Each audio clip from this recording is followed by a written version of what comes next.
Em nome do Senhor Jesus, vamos estudar a Palavra de Deus, uma mensagem muito especial. Vamos falar sobre a vida de Jesus. Em criança, quando Jesus estava, a Bíblia diz no Evangelho de São Lucas, capítulo 2, 39 e 40, e quando acabaram de cumprir tudo segundo a lei do Senhor, voltaram a Galiléia para a sua cidade de Nazaré. E o menino crescia e se fortalecia, e em espírito, cheio de sabedoria, e a graça de Deus estava sobre ele. Então nós vemos que o menino Jesus crescia e se fortalecia, e a graça de Deus estava sobre ele. Na palavra inspirada, desejar a tuas nações, página 57, nos diz assim: a infância e juventude de Jesus foi passada numa pequenina aldeia montanhosa. Não haveria lugar na terra que não se tivesse honrado por sua presença.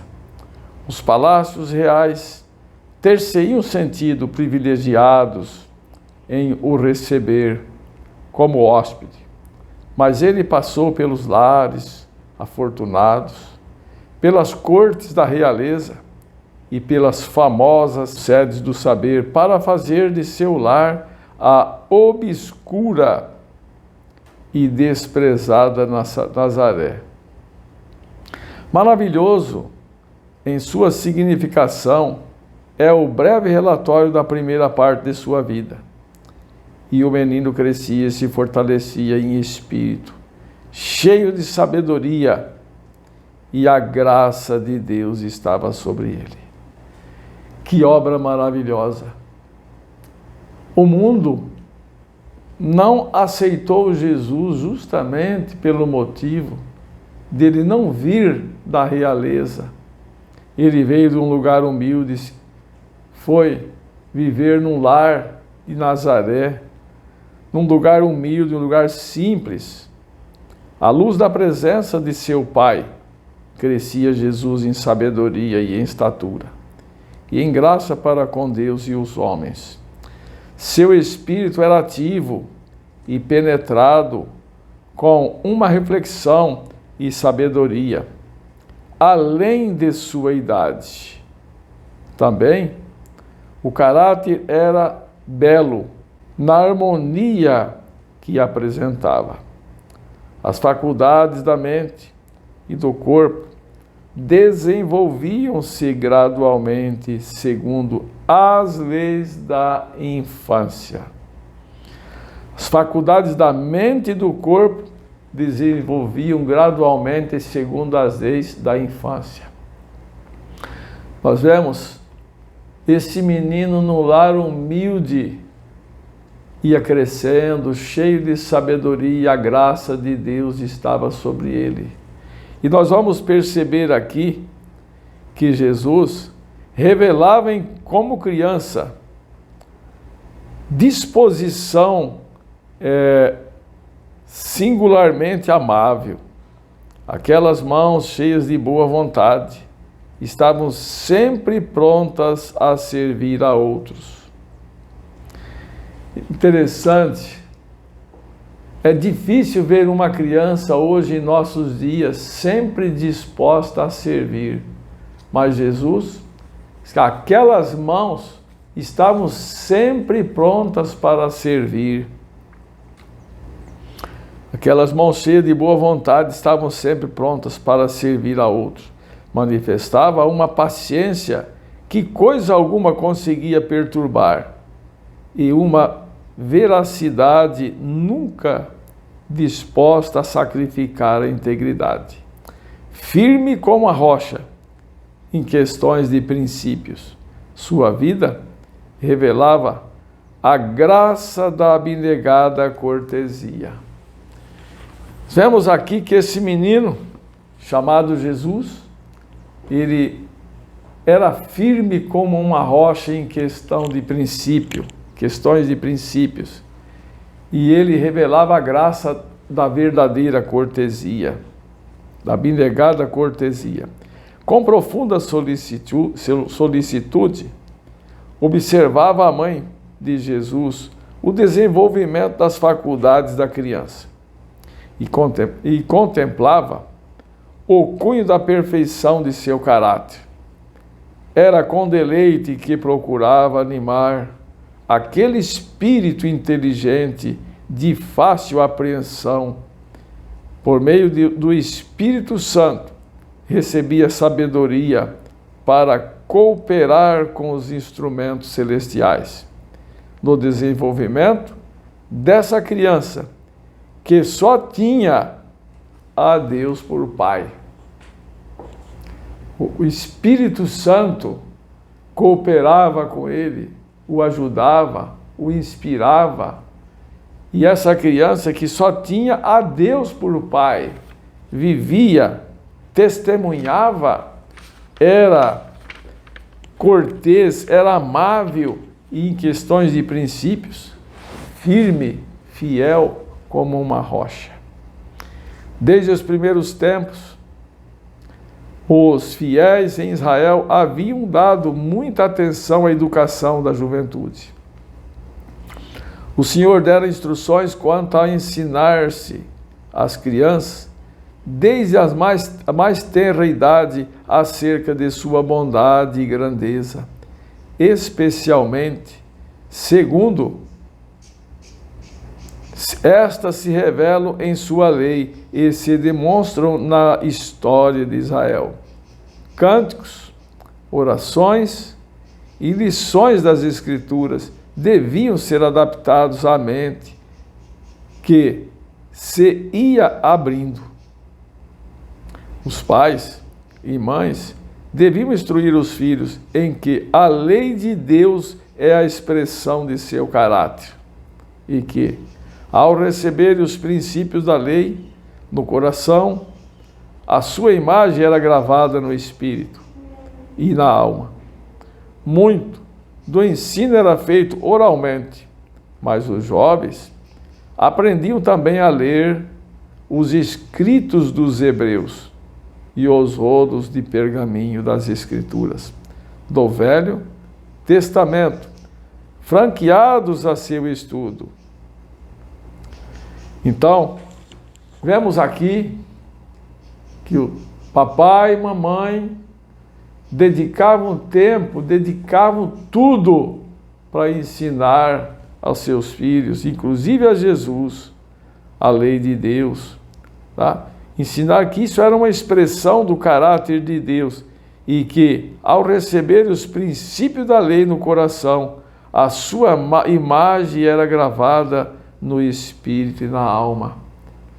A mãe ensinava que, ao receberem a lei de Deus no coração, tá?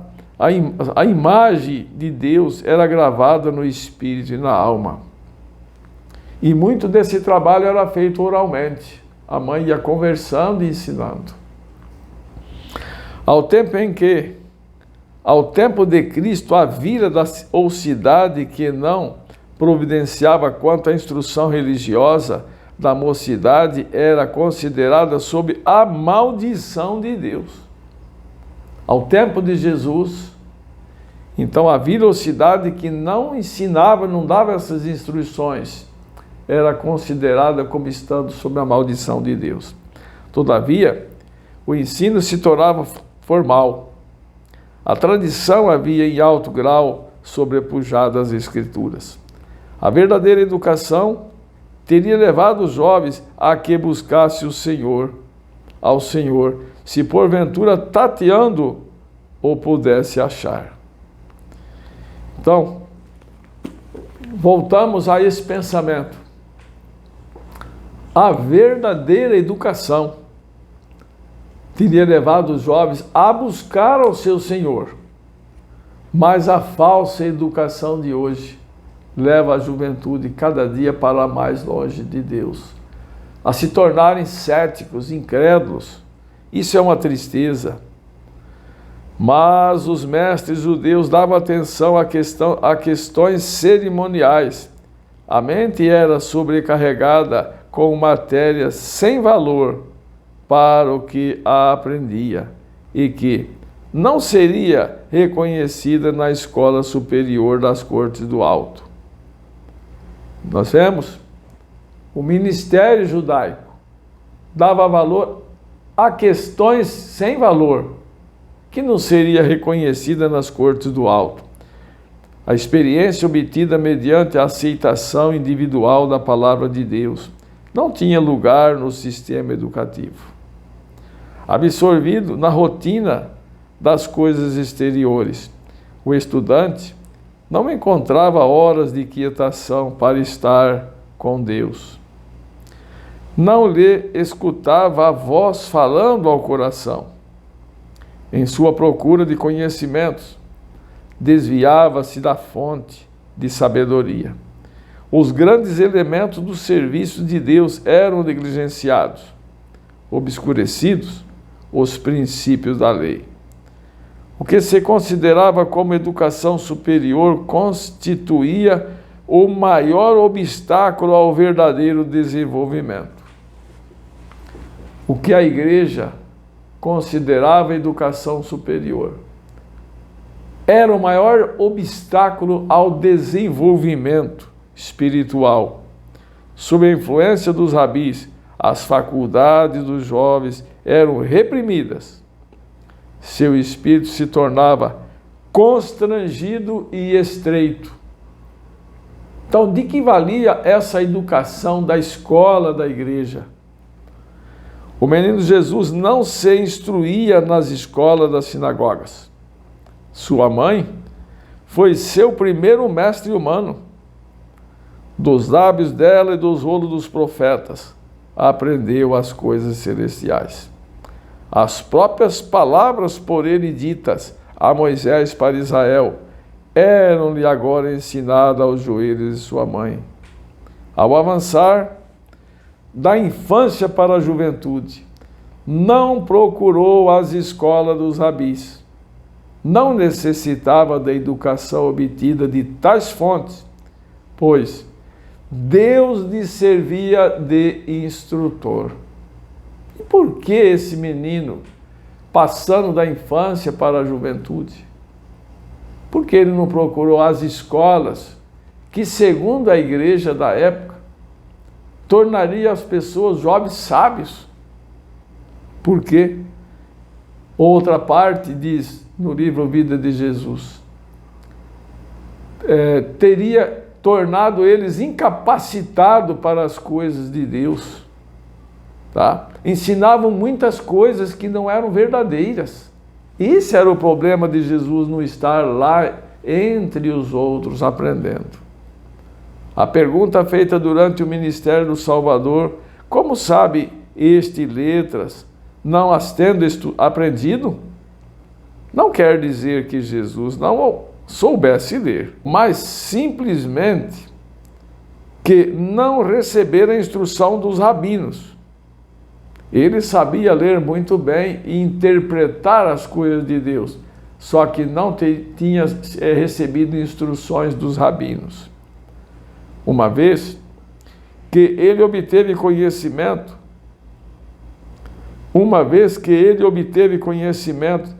como o podemos fazer?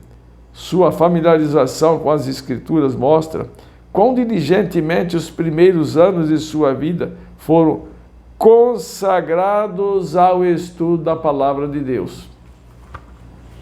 E por que deveria ou deve as crianças, os jovens, consagrar os seus primeiros anos ao estudo da palavra de Deus?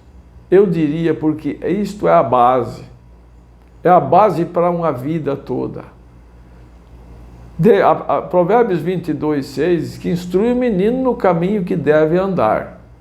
E quando ele ficar velho, não se desviará dele. Então, os primeiros anos, eu diria, é o alicerce da carreira cristã.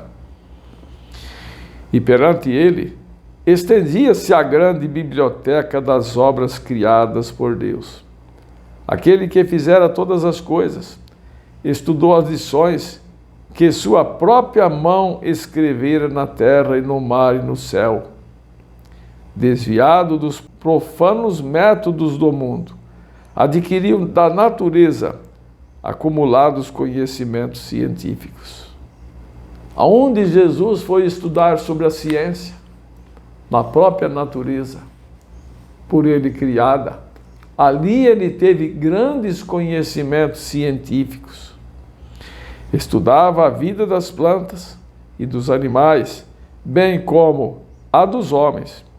Desde a mais tenra idade possuía-o um único desígnio. Vivia para beneficiar os outros. Para isto encontrava recursos na natureza.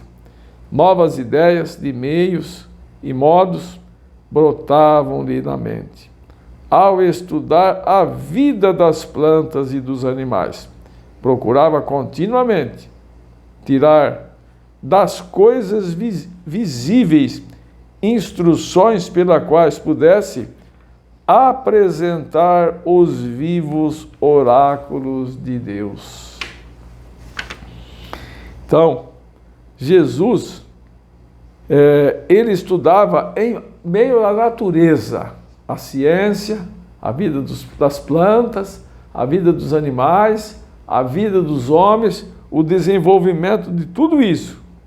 Procurava continuamente tirar das coisas visíveis ilustrações pelas quais pudesse apresentar aos vivos oráculos de Deus. As parábolas pelas quais durante seu ministério gostava de ensinar lições acerca da verdade mostram quão aberto lhe estava o espírito às influências da natureza e como colhera do ambiente que o cercava na vida diária os ensinos espirituais.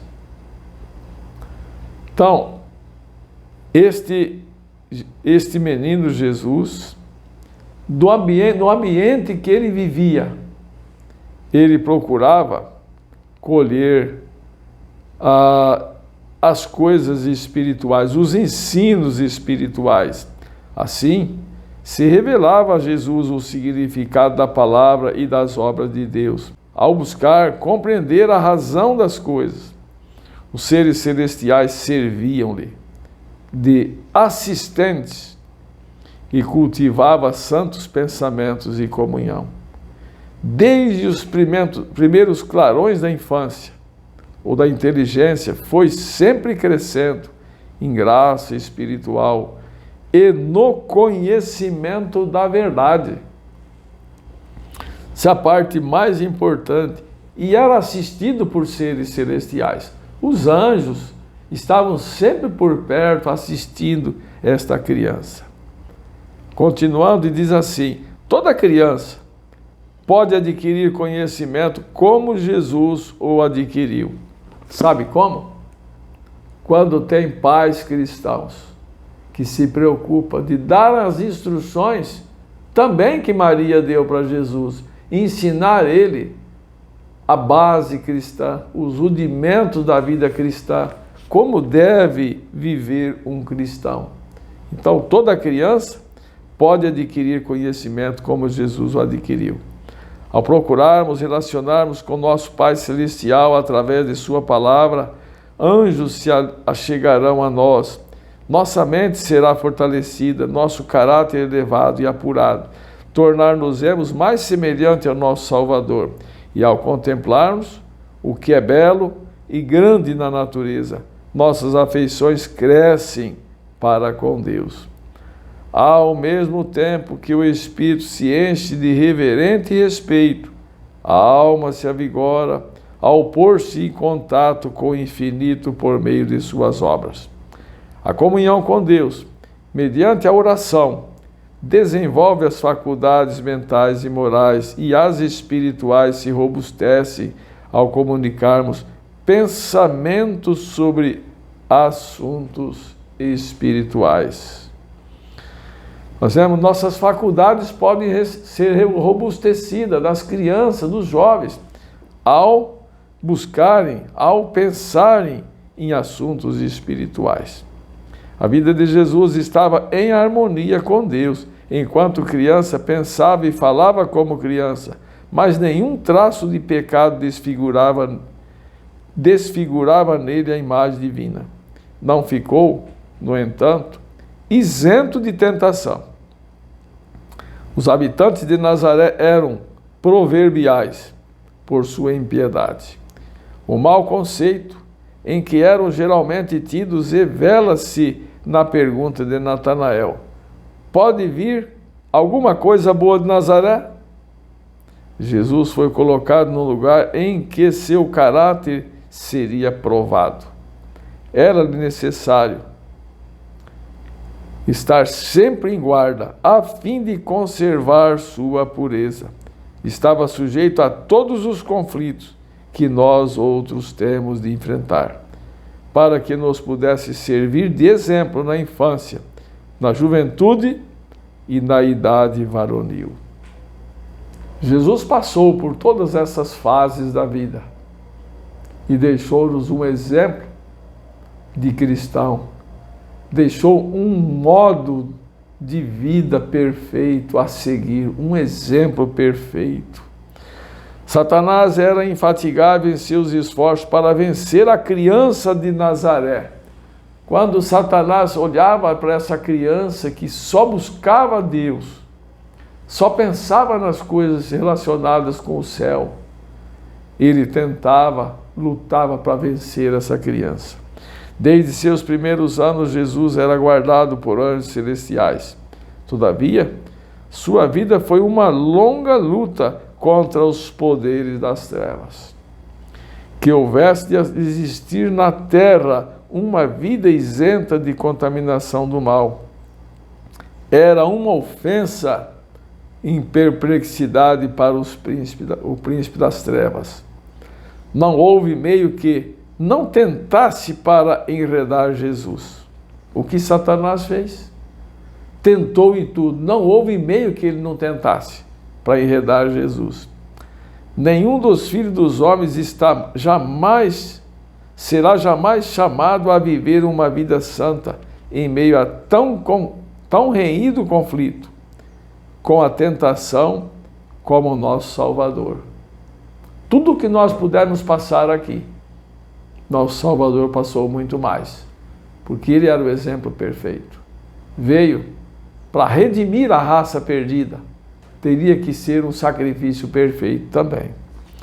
Os pais de Jesus eram pobres e dependentes de sua tarefa diária.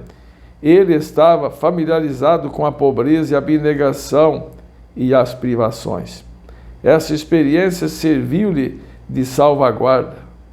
Em sua laboriosa vida, não havia momentos ociosos para convidar a tentação. Sempre eu penso, uma mente desocupada é oficina para Satanás. E Jesus não teve tempo para ficar com a sua mente ociosa. Tá? Nenhuma hora vaga abria a porta às companhias corruptoras. O ditado diz: diga-me com quem tu anda e saberás quem tu és. E Jesus não sobrava tempo para desperdiçar na companhia de pessoas que não tinham caráter cristão. Tanto quanto possível, cerrava a porta ao tentador, ganho ou prazer, aplauso ou reprovação, não o podiam levar a condescender com uma ação má. Era prudente para discernir o mal e forte para a ele resistir. Nós devemos ter sabedoria de quando está aproximando o mal. Tudo que são as tentações, tudo que não agrada a Deus é o mal. E devemos ter uma percepção sobre isso. Foi Cristo o único ser livre de pecado que já existiu na terra. Todavia, viveu por quase 30 anos entre os ímpios habitantes de Nazaré. Este fato era uma repreensão aos que fazem depender de lugar, fortuna ou prosperidade, o viver uma vida irrepreensível. No entanto, Jesus viveu em meio a um lugar corrompido. Mas foi uma luta terrível, uma luta intensa, mas não se corrompeu. Teve uma vida irrepreensível. Tentação, pobreza, adversidade e justamente a disciplina necessária para o desenvolvimento e firmeza. Jesus viveu num lar de camponês e desempenhou fiel e alegremente sua parte em suportar as responsabilidades da vida doméstica. Foi o comandante do céu, e anjo se tinham deleitado em lhe cumprir as ordens. Era agora um voluntário servo, um fiel, amorável, um filho fiel, amorável e obediente. Aprendeu um ofício e trabalhava com as próprias mãos na oficina de carpintaria de José, nos simples trajes de operário comum. Caminhava pelas ruas da pequenina cidade, indo e voltando em seu humilde labor. Não empregava o poder divino de que dispunha para aligeirar os próprios fardos ou diminuir a própria lida. À medida que Jesus trabalhava na infância e na juventude, mente e físico se lhe desenvolviam. Isto fica uma lição muito boa para nós e nosso tempo e para a juventude. Aqueles que não gostam de enfrentar as lutas da vida, Jesus trabalhava. E isto desenvolvia o físico dele, tá? À medida que Jesus trabalhava na infância e na juventude, mente e físico se lhe desenvolviam. Não empregava descuidadamente as forças físicas, mas de maneira a conservá-las sãs, a fim de fazer o melhor trabalho possível em todos os sentidos. Não queria ser deficiente, nem mesmo no manejo dos instrumentos de trabalho. Jesus era perfeito até no manejar de ferramentas. Era perfeito como operário da mesma maneira que o era no caráter.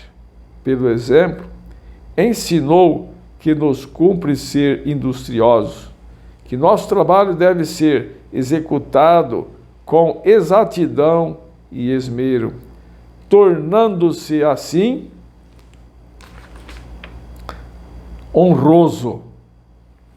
Então, isso é um exemplo perfeito. Muitos jovens ou jovens fazem um trabalho pela metade e nada de perfeição.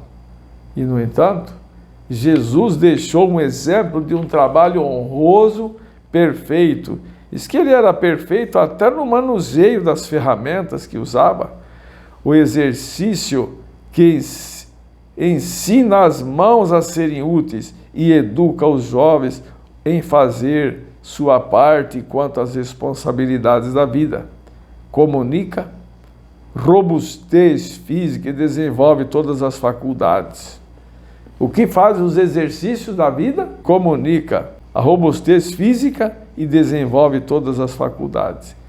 Todos devem procurar fazer alguma coisa que lhes seja útil ou de auxílio a outros.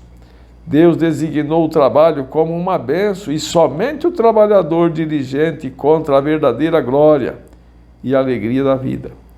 A aprovação de Deus repousa com amável confiança sobre as crianças e jovens que desempenham alegremente sua parte nos deveres da família, partilhando as responsabilidades do pai e da mãe. Tais filhos sairão de sua casa para ser úteis membros da sociedade. Aqueles filhos que não querem fazer nada em casa, não querem aprender, ajudar pai e mãe, seja nos deveres domésticos com a mãe, quando está com tempo sobrando, ou seja com o pai, aprendendo algum ofício. Então, esses jovens serão inaptos, não estarão preparados para cumprir os deveres. Ora, se eles aprenderem, o texto diz, tais filhos sairão de casa para ser úteis membros da sociedade. Através de sua existência terrestre, Jesus foi um ativo e constante trabalhador. Esperava muito resultado, muito empreendia. Portanto, depois de iniciar o ministério, disse, convém que eu faça as obras daquele que me enviou, enquanto é dia, porque a noite vem, quando ninguém pode trabalhar. Jesus não se esquivava a cuidados e responsabilidade, como fazem muitos que professam ser seus seguidores. Não se esquivava a trabalhos e responsabilidade, como muitos hoje que professam ser seus seguidores. É porque procuram furtar-se a essa disciplina que tantos são fracos e ineficientes. Pode possuir preciosos e amáveis traços, mas são sem fibra e quase inúteis quando há dificuldades a enfrentar e obstáculos a transpor. A positividade e energia, a solidez e existência de caráter manifestado em Cristo tem de se desenvolver em nós mediante a mesma disciplina que ele suportou e caber-nos-á a mesma graça por ele recebida. Enquanto viveu entre os homens, nosso Salvador participou da sorte dos pobres. Conhecia por experiência seus cuidados e asperezas e podia confortar e animar todos os humildes obreiros, os que possuem verdadeira concepção dos ensinos de sua vida. Não pensarão nunca que se deva fazer distinção de classes, que os ricos devam ser honrados de preferência aos pobres dignos. Então nós vemos Jesus, os exemplos que ele nos deixou que nós devemos seguir, tá? Jesus punha em seu trabalho alegria e tato, muita paciência e espiritualidade se requerem para introduzir a religião bíblica na vida familiar, na oficina, suportar a tensão dos negócios do mundo e, todavia, conservar as vistas unicamente voltadas para a glória de Deus. Aí é que Jesus foi um auxiliador. Nunca estava tão cheio de cuidados do mundo que não tivesse tempo para pensar nas coisas de cima.